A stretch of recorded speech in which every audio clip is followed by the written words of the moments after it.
I appreciate all of you taking the time to be here. This is going to be really casual.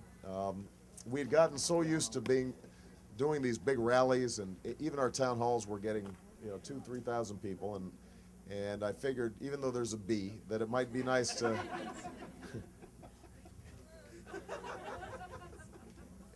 we figured it might be nice to get outside, since I've been campaigning all through the winter.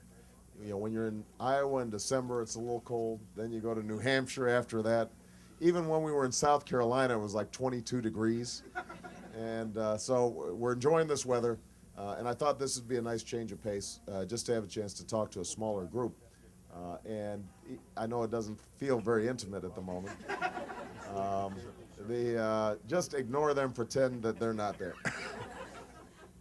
I've been running for president for about 15 months. And the reason I decided to get into this race, despite having young kids at home and a wife who can be skeptical sometimes about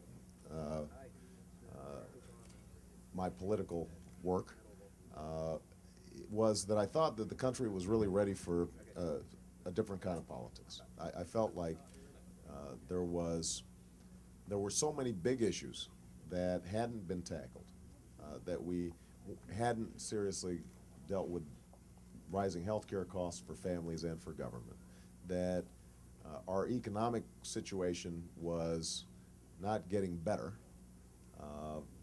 and particularly for middle-income Americans, wages and incomes had flatlined over the last 7 years, despite the fact that the economy itself had been growing.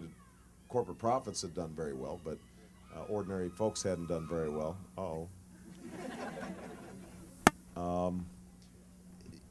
That on energy, we didn't have an energy policy that made much sense, and that on our foreign policy, we were in the middle of a war that I thought should have never been authorized and should have never been waged. And the worst thing is a feeling that Washington wasn't really paying attention to the struggles that ordinary people were going through, that lobbyists and special interests had come to dominate the agenda, that there was a lot of partisan bickering, and we couldn't seem to just cut through all the rhetoric and actually start solving problems and make government work again.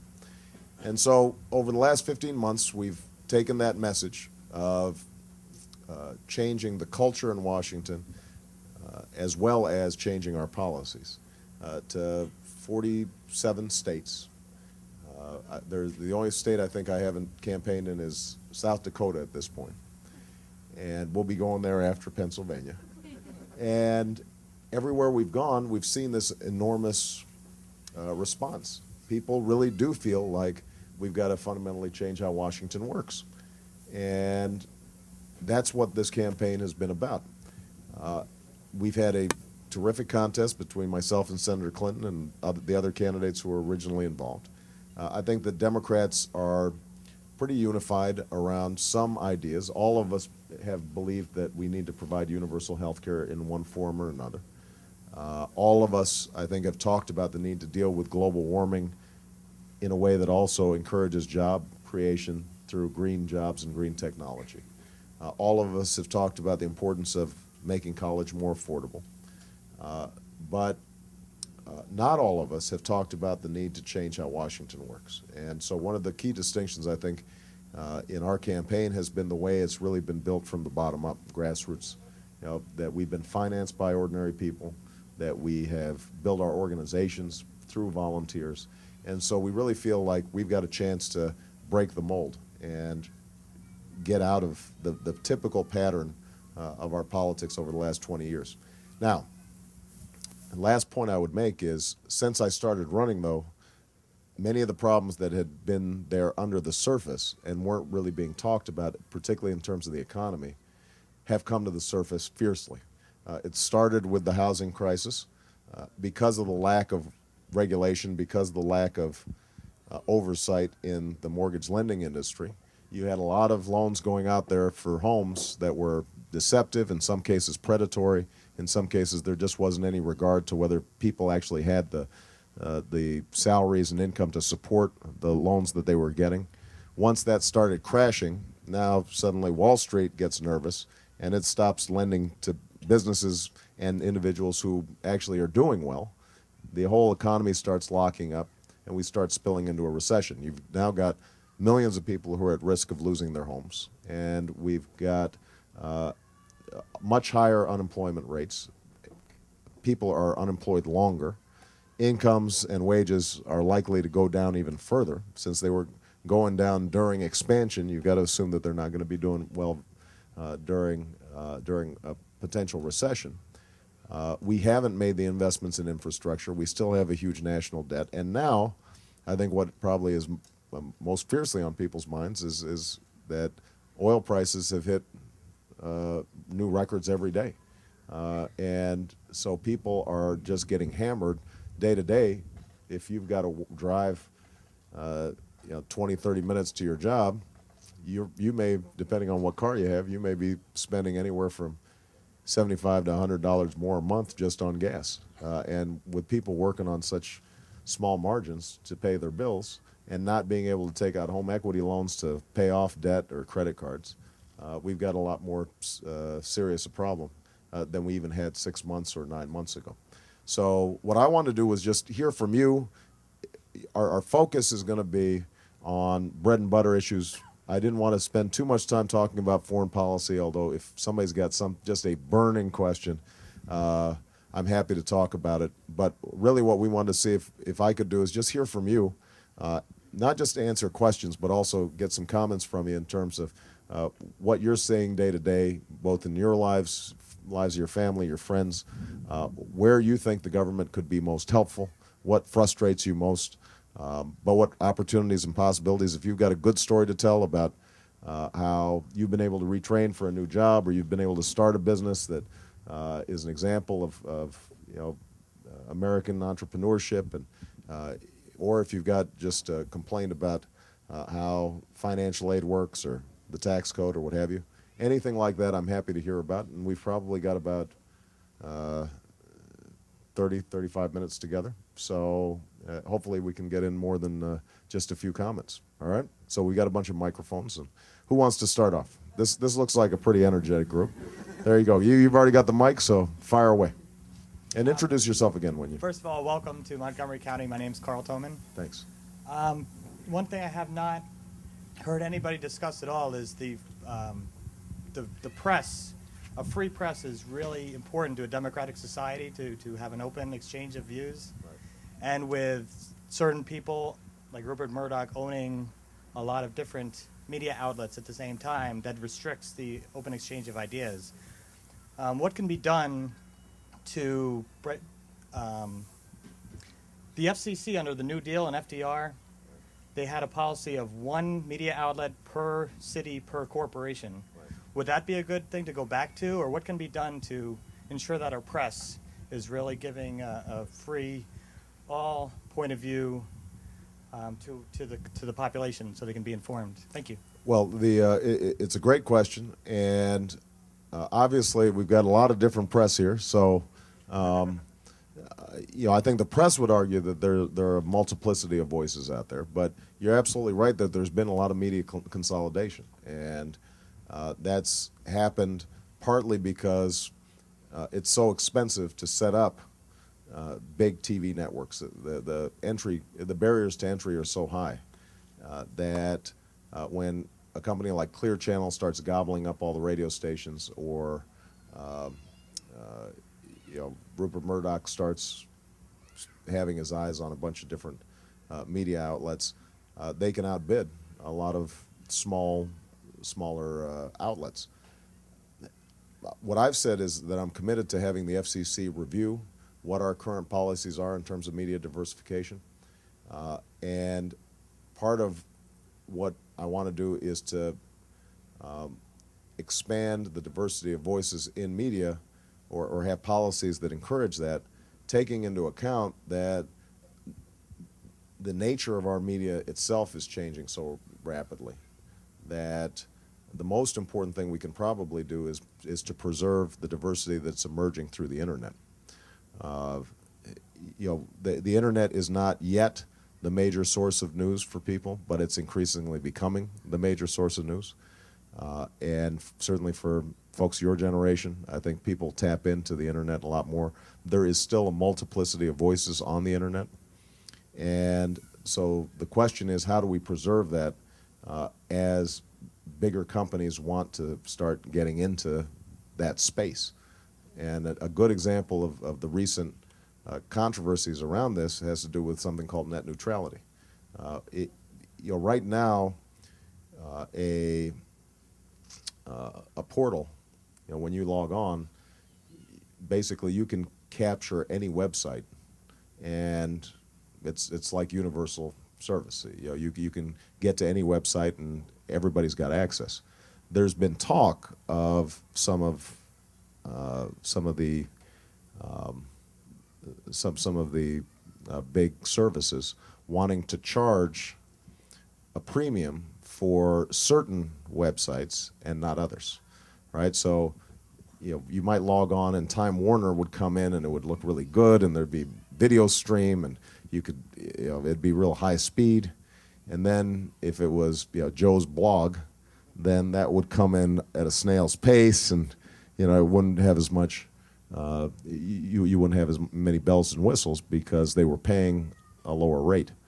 And so what you want to do is to preserve this concept that everybody has equal access to the ultimate consumer, the ultimate user and producer of material on the internet. That's going to be a major battle that I think is going to increase. Battles like that are going to increase over the next few years, because more and more video streams are going to be coming over the internet. That's where more and more people are going to get their news and their entertainment.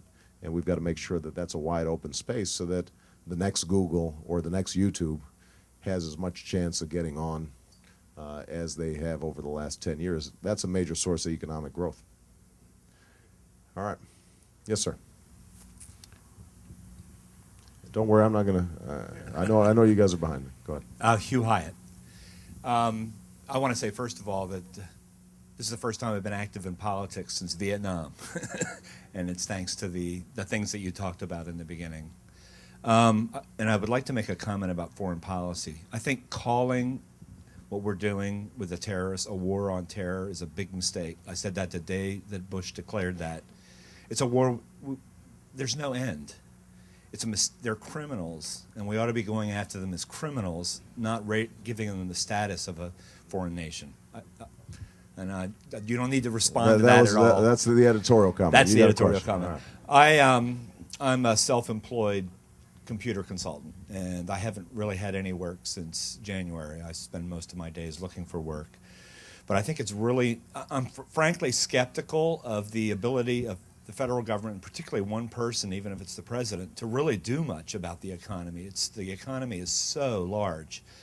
But I do think what government can do is target investment specifically in technologies, not just computer technologies, but all kinds of technologies, environment and all those things. And that's the way to have a really effect, because you get the multiplier then. Well, I actually agree with you that the president, it's not like he or she has a bunch of knobs and levers and he just tweaks it a little bit and suddenly the economy goes gangbusters. We live in a free market, and so government has some impact, but there are so many forces at work, especially in a global economy, that any one person is not going to be able to tweak the economy short term just to make sure that suddenly, immediately, long-term problems are solved. The way I think about it is that the economy is like an ocean liner, and if you steer it in the right direction, it might start off just going 1 or 2 degrees differently, but that 1 to 2 degrees 20 years out means you've avoided the big iceberg. I think there's some fundamentals that we can deal with that put our economy on the right path. And so let me just mention a couple that I think are really important. And they have to do with investment. Number one, investment in infrastructure. When you think about where we are here in the community college, part of the reason that this community college has thrived is because back in the 60s, a lot of people said, you know what, we need to grow a community college system. Part of the reason that our university system is world class is because the last president from Illinois, who was pretty good, a guy named Lincoln, decided it'd be a good idea to set up the land grant college system so that everybody, mostly in rural areas, would have access to not only practical education about how to improve their farming, but also get access to liberal arts educations as well. And that a lot of our great universities grew out of that investment. So, the interstate highway system, although now we realize maybe we underinvested in rail service, what's clear is that helped to stitch the country together the same way previously the Intercontinental Railroad stitched the country together. So there are areas where we're falling behind on infrastructure. Some of it's just repairing roads, bridges, sewer lines, water systems. We have fallen behind or are in the process of falling behind. I haven't been to Shanghai lately, but everybody tells me that when they come back, all they see are cranes and high-speed trains, and you get a sense of major investment. That sets up long-term competitiveness. Their docks, how they deal with their various waterways, they are leapfrogging us in terms of infrastructure investment. We've got to make those investments. And the good thing is now is a good time to do it because that creates jobs, and a lot of people who've been laid off of the construction industry suddenly could find themselves getting involved rebuilding our infrastructure. It's a good time to do it. Second area of investment is energy. I think clean energy is so important right now, not only because of global warming and the need for us to do something about carbon emissions, but also the fact that we can't sustain paying what we're paying. We spend over $1 billion a day that we send to other countries because of our dependence on foreign oil. That's not going to get better because China and India are growing so rapidly that they're starting to consume more oil. So even though a certain percentage of the oil increase has to do with uncertainty about the Middle East, some of that has to do with the rhetoric around the war in Iraq and Iran and Middle East peace and so forth. So the energy speculators have been playing a game for a while that's jacking up oil prices, and a lot of money is also rushing into energy, which is also jacking up oil prices. The fact is the long-term trajectory is higher demand, flat supply. We can't drill our way out of the problem. So now's the time for us to make investments in solar, wind, biodiesel, making our cars more fuel efficient, making our buildings more fuel efficient. We could save as much as 30% just on making our buildings and our automobiles more fuel efficient. And that requires a significant investment. Now, the way I'm going to try to finance it is we get a cap and trade system in place that charges polluters for the carbon they're sending in the atmosphere. That generates billions of dollars. Then we reinvest in all these new technologies, essentially having an Apollo project around energy. Most of the money going into research and development, some of it going into commercial application. We can create millions of new green jobs that are good for workers and good for our long-term economy. And third place we've got to make investments is in our people, our education. So we have to drastically ramp up early childhood education to get kids prepared. We've got to, and by the way, that means not just pre-K, but it means going after high-risk parents, working with them, teaching them to parent more effectively with their kids so that our kids are prepared when they start school, raising teacher salaries on K through 12, recruiting a new generation of teachers, giving them more money and giving them more support. It means putting a greater emphasis on math and science education. It means, I think, redesigning potentially how high schools work so that kids see more, we still have a school system that's designed for the industrial age. And so we should be thinking creatively about getting kids who may be bored with high school to link up with businesses and reintroducing a sense of an apprenticeship. If they're interested in graphic design, have them come to school, take classes during part of the day, and then go and work in a company so that they're getting hands-on experience and they can start thinking about how they can fit into the economy or start their own businesses. That's going to be a huge area of focus. I want to give a $4,000 tuition credit for every student every year in exchange for community or national service to help pay for college. But I want that to apply not just to the traditional four-year student, I want that to apply to the non-traditional student. So they might use 2 years worth of credit in their first 2 years, get a skill, get a job. 5 years out, time to retrain, take out another $4,000, come here, get another year of training, go back, right? But the point is that we have to recognize that people's career patterns are going to be different than they used to be, and people have to retrain constantly. So, all right? Yeah. We're a country at war. Here you go. We are a country at war, but nobody really has called upon us, the Americans, to do our part. Now, my husband is self-employed, and all those obvious things go on, but the war, the dilution of the money, affects our economy, the health care, the energy, our dollar. How would you, in your first 100 days, pull it all together as you have all these grassroots people and energized everyone? How will you do the uniting, and how do you see the first 100 days of your presidency? That's a great question. Day one, I won't go through the whole 100, but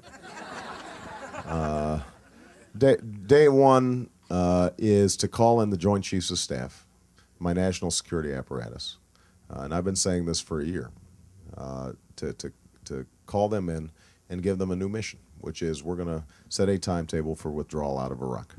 Now, we will listen to the commanders on the ground. I will pay very close attention to their tactical recommendations in terms of how you execute that, because we don't want to endanger our troops and we don't want all-out chaos in Iraq.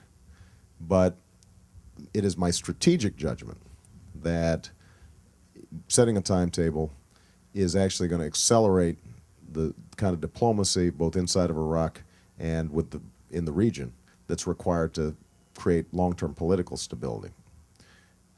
And over time, that will save us some money. It won't happen immediately because there's a lot of cleaning up we have to do. We've got to pay for all the veterans who've been potentially affected through post-traumatic stress disorder, disability payments, and so forth. We've got to reset our military. A lot of equipment's been used up. Our National Guard is in bad shape. So some of that money is going to have to be devoted to getting our military back in shape.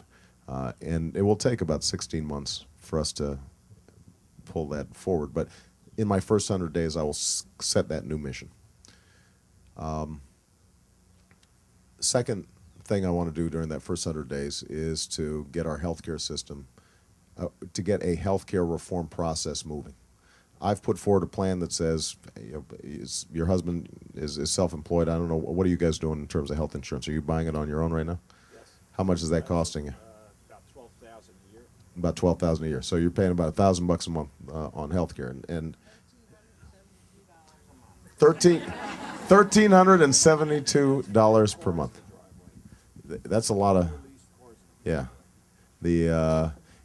And so you guys know sort of what a burden that is on your budget. I've been meeting people who are paying $500 a month, maybe because they've got a pre-existing condition like diabetes for a $10,000 deductible.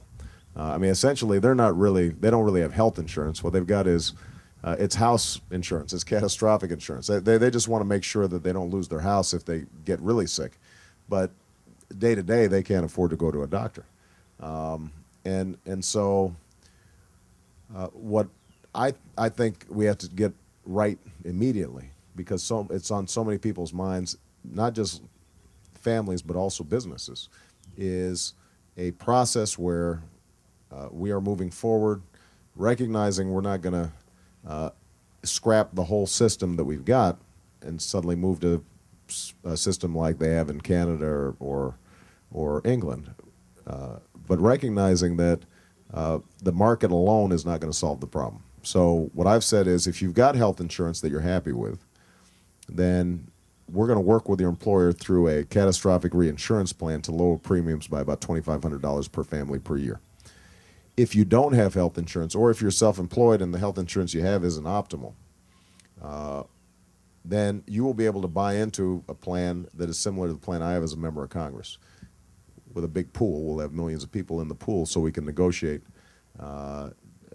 good rates. And if people can't afford those rates, then we will subsidize them so that every single person can afford it, and nobody will be excluded for pre-existing conditions or other reasons. And we'll strictly regulate the way the claims are paid so that people aren't being denied claims. Because of the consolidation, we'll eliminate paperwork, manage the chronically ill better. That's the plan that I will put forward, and then I'll work and negotiate with members of Congress to get that done. And my goal would be to pass it by the first year and start implementing by year 2.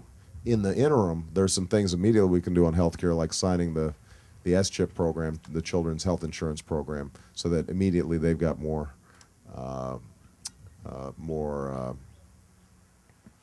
coverage. We can also immediately start working on taking out this provision that was in the prescription drug bill that said Medicare couldn't negotiate for the cheapest available price on drugs. If we could start negotiating, we could save the system $30 billion a year overall in drug costs. 20 of that would be savings to the Medicare system. 10 billion of it would go directly to the pockets of consumers. That would make a big difference. And the third thing is what I just talked about on energy. We have to move forward on an energy plan, partly also in discussion with other countries, because the Kyoto Treaty is going to be lapsing, and it's time for us to get involved and help working with China and India and other countries to say what's going to be our strategy, and we'll lead. We've got the biggest carbon footprint. Each of us consumes a lot more, sends a lot more carbon in the atmosphere by what we consume than the average person in other countries. So we've got a responsibility to lead on it, but we've also got to make sure that other countries are involved so that we're not being taken advantage of. I want to review all our trade agreements in the first year to make sure that they're fair to U.S. workers and we're tough enough negotiators.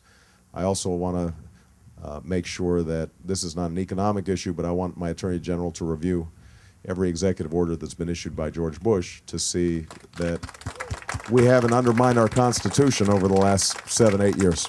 All right? Okay, I want to make sure that I wasn't neglecting. Yes, you've got a mic in your hand. Go ahead. Already. Well, you answered my first question, because as of August of 2008, my husband and I will have 4 children in college simultaneously. Yikes. And I am a registered nurse, and my husband and I together were in that horrible place where we don't qualify for government aid because we make too much money, and you know the story. We moved from Florida to Pennsylvania, and I know you've been here for a while now, and the college cost in this state compared to the one we came from was something we weren't prepared for. But I've watched different state governments try to fix the nursing shortage in the last few years. I watched how the Walter Reed crisis was fixed. Their immediate fix was to hire consultants to come in and talk to the patients. And my heart went out for the nurses that were working on the floor, because effectively they hired another family member to go to the nurses' station and complain about things that the nurses couldn't do because there just weren't enough of them on the floor. Right. Now, the California nurses have a good union, and they were involved in affecting some legislation for a nurse-patient ratio. But that occurred because a lot of single moms working a lot of overtime to make ends meet left their kids with babysitters for even more time to go and work to get this legislation passed. Is there something that we can do besides throwing more tuition money at anyone who goes to school for a nursing degree? Because I was a patient last year at a premier city hospital, our premier teaching hospital. I was paralyzed from the neck down, and I was deeply dependent on these nurses. I had 3 nurses that had graduated from nursing school just a few months before, because they don't stay. No one asks the nurses what they think could help solve the problem. Well, look, first of all, I'm glad you're moving around pretty good. I am. So it's I'll have to ask you at some point what happened and how you came back so well. But this has been a problem nationally. It is a chronic problem. Now, part of it does just have to do with pay. We've got to pay our teachers, our teachers also. Nurses and teachers actually fall in a similar category where they are extraordinarily important to us, and we give them a lot of lip service, and then we don't pay them what they're worth. So part of it is increasing pay. Part of it is making nursing education more affordable. And it's true that I've got proposals that would have nurses, particularly who are willing to serve in underserved hospitals, to help subsidize their education a lot more, because we need to attract more nurses in the profession. The third thing we've got to do is actually deal with nursing professors. The problem is nursing professors get paid even less than nurses. So it's very hard to hang on to enough nursing professors. I don't know, I know the president of the community college is here. Do we have a nursing program here? And in some states, including my home state, there's been a problem just attracting and retaining people to teach nursing, and so you end up having shortages or limited slots for the nursing program. Is that true here as well?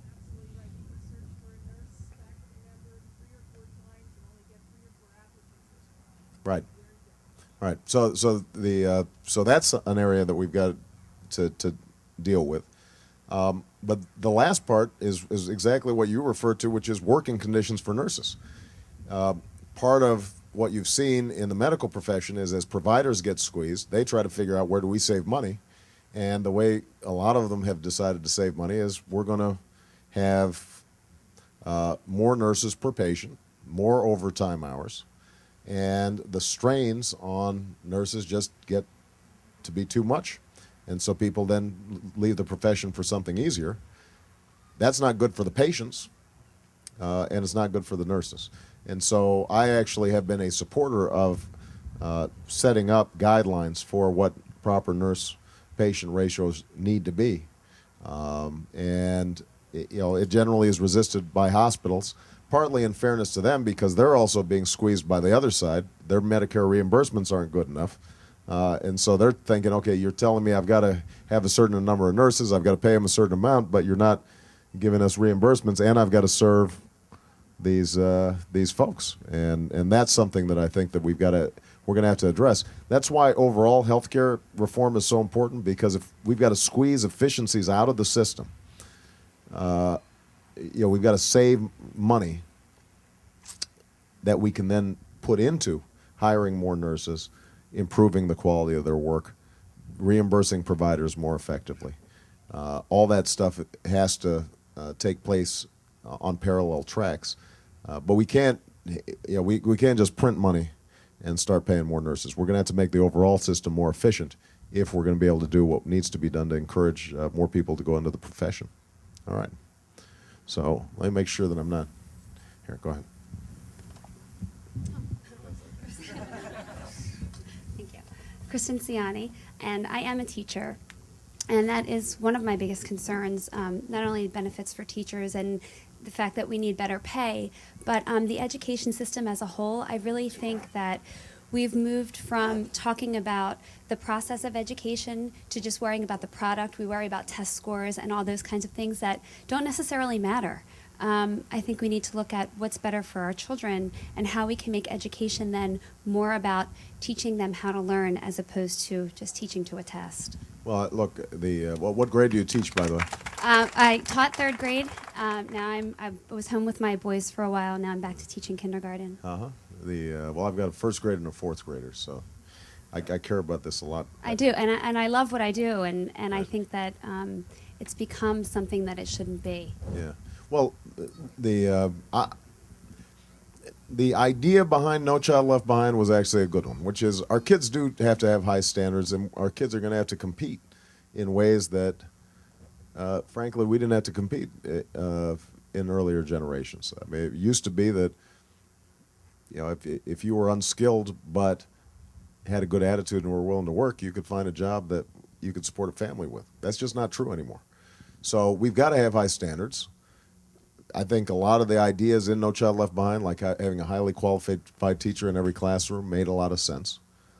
I think it was good that No Child Left Behind looked to disaggregate different groups within a school, because there's some schools that are doing very well, except when you look, some subgroups, blacks or Latinos, might be lagging way behind. And this forced, I think, school districts to take a look and say, are we really making sure every child is learning effectively?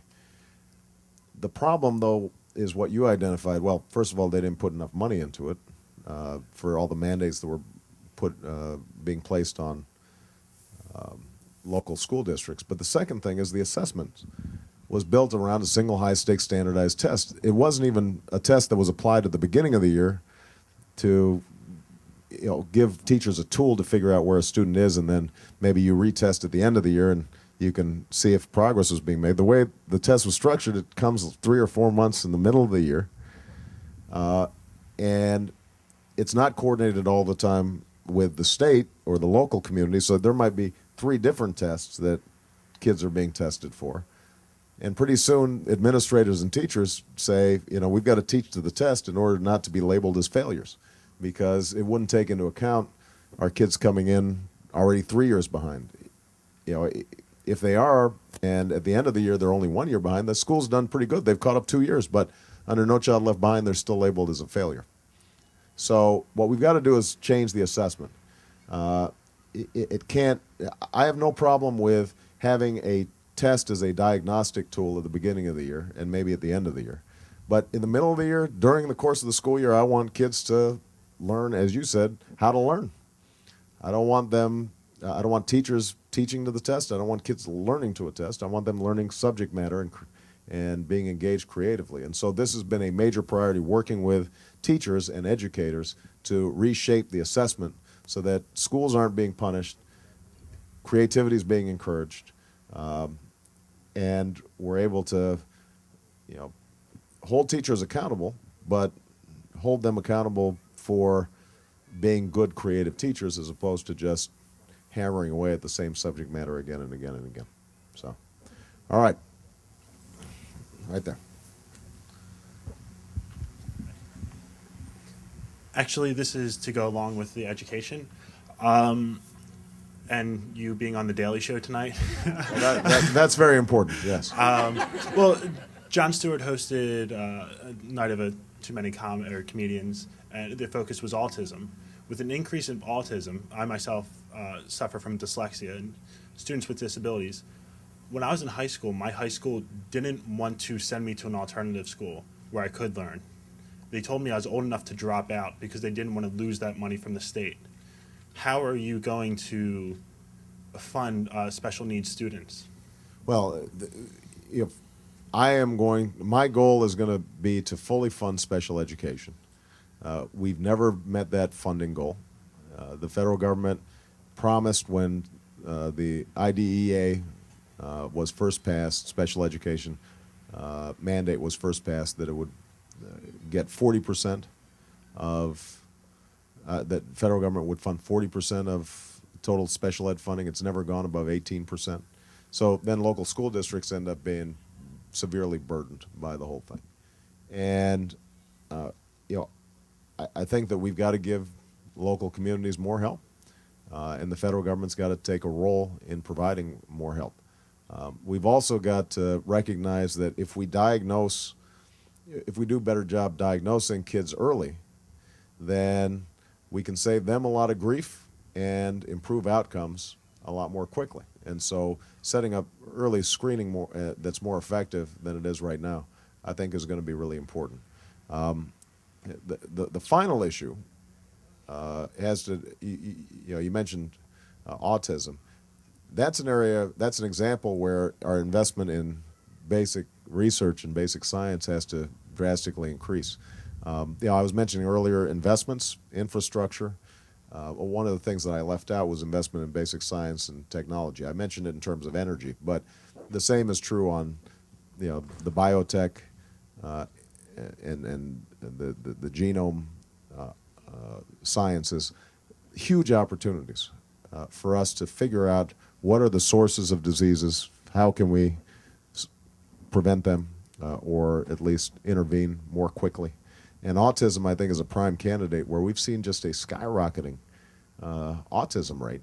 Nobody knows exactly why. There's some people who are suspicious that it's connected to vaccines and triggers, but this person included. The science right now is inconclusive, but we have to research it.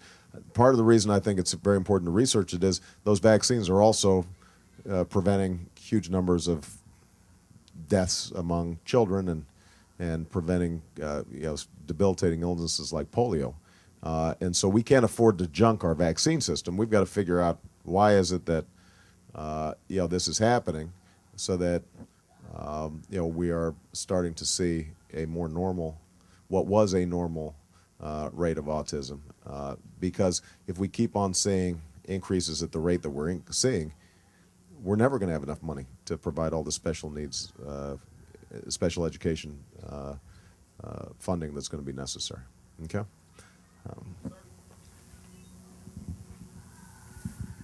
I'll take two more questions. I've been in the energy efficiency business for 30 years, and I really appreciate your green energy stand. But I was in London visiting my daughter, and we rented a car. It cost us $8 a gallon, but the car got 40 miles to the gallon, a clean diesel.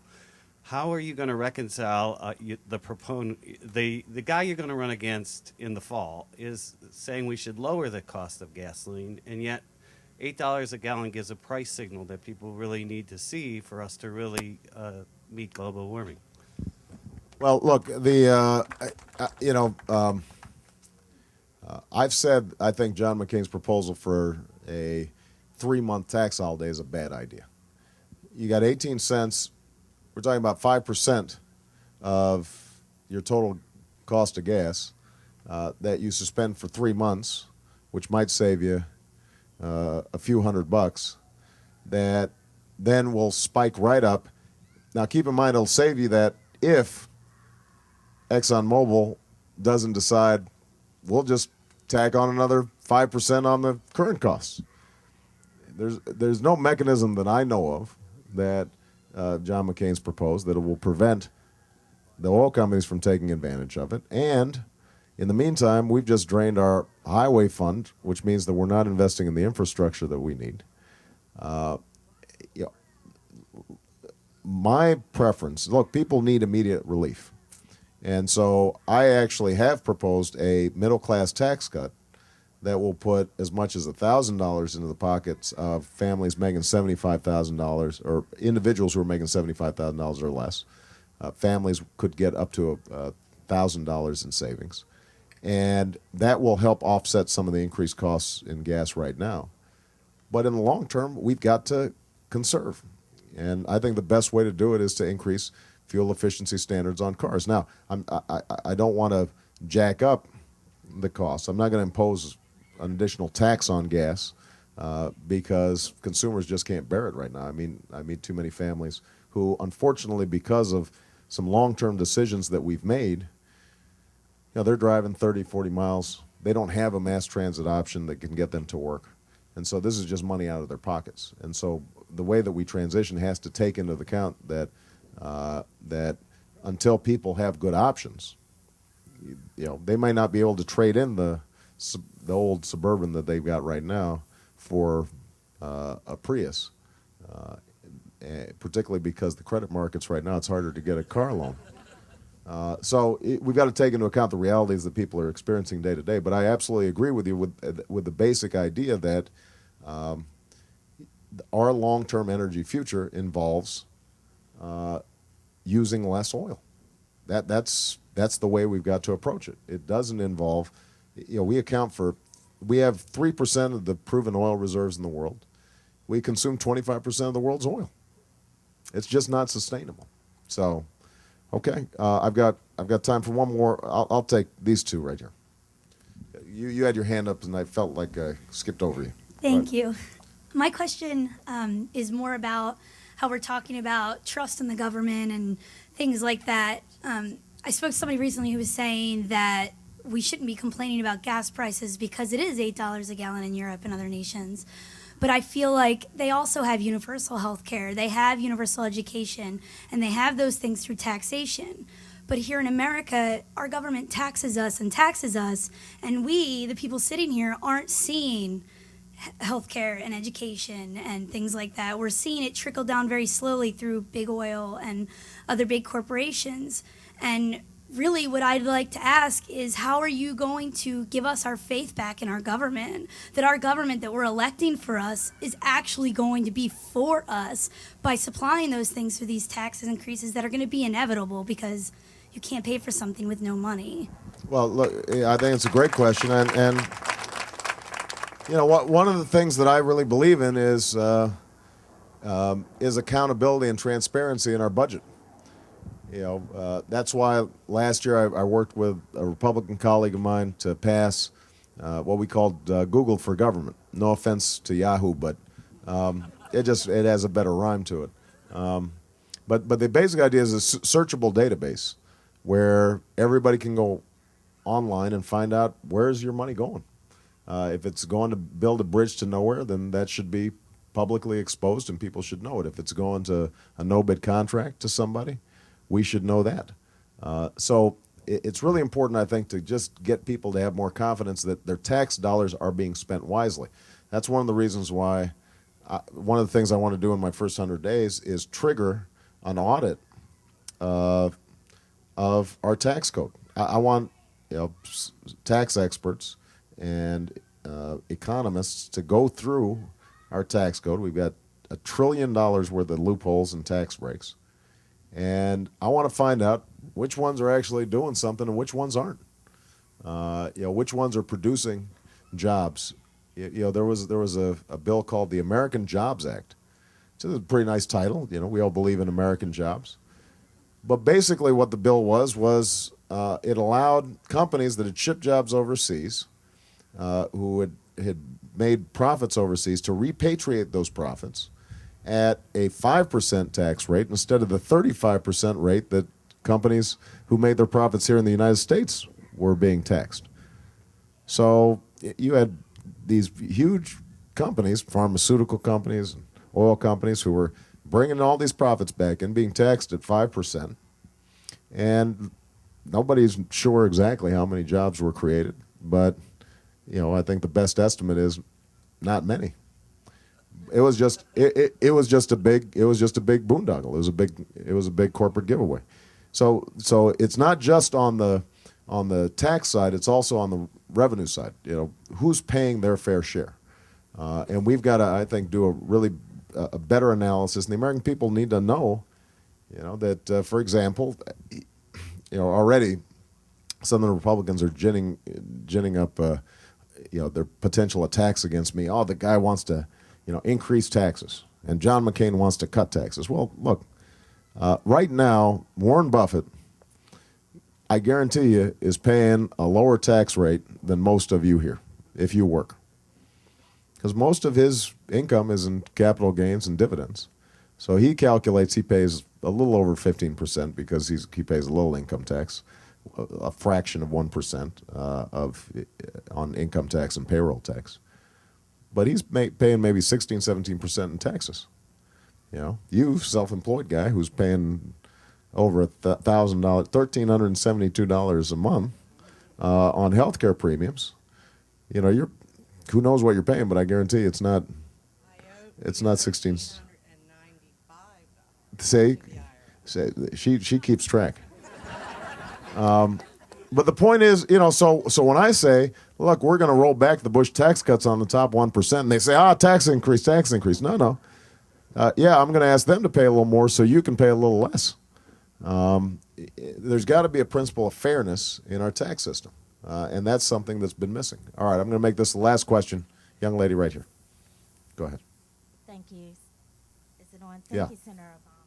My question for you is, we have a lot of baby boomers in this audience, and the baby boomers are now taking care of their seniors.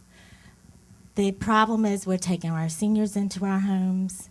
Our seniors have this little bitty tax that they pay, and we're getting no relief. Is there a way somewhere in the near future that we can get a relief and take them on as our dependents, some kind of tax relief for us? Yeah. Well, this is something that I've been hearing a lot about. Look, there are a lot of folks in the sandwich generation. They're taking care of their parents at the same time as they're got 4 kids in college, and it's putting a huge burden, huge strain on them. And I think that we do have to take a look and see if you are caring for a aging parent, and it's a long-term care situation. You've taken them into your home. The question is, can we provide some potential tax relief? Now, one of the things I want to do is to say seniors who have incomes of less than $50,000 shouldn't have to pay taxes on their Social Security. That will save those seniors money, and hopefully if they're living in your home, then the fact that they're saving money, maybe that trickles down to you. But I think the idea of potentially some sort of credit for dependent care is something we should look at. The other thing that we have to do is we have to actually encourage home care and give people more of an incentive to use home care because it's way cheaper than institutionalized care. And my grandmother, for example, she's 86. She still insists on living alone. I don't know why she doesn't want to move from Hawaii to Chicago, but she's yeah. So she's got bad osteoporosis, and she's going blind in both eyes, but she can still get around her apartment as long as she's got somebody coming in. Once every couple of days to do some light cleaning, to do shopping for her, sometimes to cook. The problem we've got right now is that the way our social welfare systems are set up, oftentimes families don't get reimbursements for that, whereas they would get, after they'd spent down all their assets, they would be taken care of through Medicaid in a long-term nursing home facility, which would cost the state a lot more. And so it makes sense for us to then say, let's emphasize home care where possible. It's better for the senior. They're in the community. They usually do better. It's cheaper over the long term for the state. And the other part of that, though, is paying our home care workers better. I mean, if you think turnover among nurses is bad, turnover among home care workers who may not have formal nursing training but are doing some really hard work, helping patients out of bed, putting on their clothes, bathing them, all that stuff. If they're getting paid what you can make at McDonald's, it's pretty hard to prevent really high turnover on that front. And that's an example of an industry where having a strong union actually is important. I think a lot of service workers, we're going to see more and more people go into the service economy. And I think, giving them some opportunity to organize as a union for basic benefits, basic health care, I think is very important. That's one of the things that we can do to make sure that the jobs of the future, which more and more will be in the service industry, pay a living wage. So, all right, everybody, I need you to vote on Tuesday. All right? Thank you. Thank you.